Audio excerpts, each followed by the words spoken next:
জাতীয় নির্বাচনের আগে গণভোট থেকে আপনারা কোন প্রক্রিয়া, কোন হিসাব লাগবে অঙ্ক শিখাতে হবে।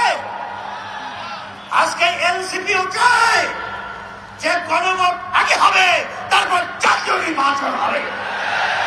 জামাত ইসলামও চায় আগে গণভোট হবে, তারপর জাতীয় নির্বাচন হবে।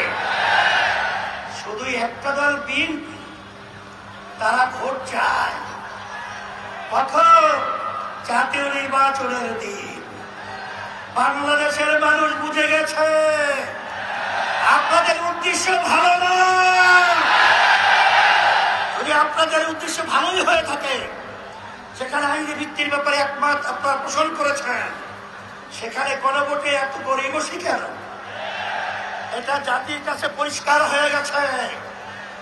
আমরা অন্তর্বর্তী সরকারকে বলবো, আমরা শান্তিপ্রিয়, বারবার রাস্তায় রোদ্রে আমাদেরকে পোড়াচ্ছেন, আপনারা পুড়িয়েছেন, আর কত রাস্তায় নামতে হবে?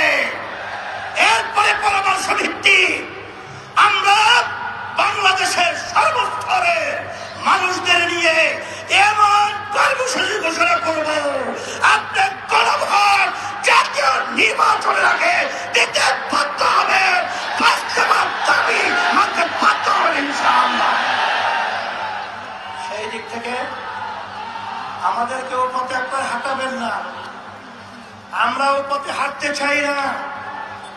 আজকে জাতীয় সমাবেশের মাধ্যমে আপনাদেরকে আমরা বারবার অনুরোধ করছি, এরপরে যদি আপনাদের শুভবুদ্ধতায় না হয়, তাহলে কিন্তু পরবর্তীতে আমরা কঠিন কর্মসূচি দিতে বাধ্য হব ইনশাআল্লাহ।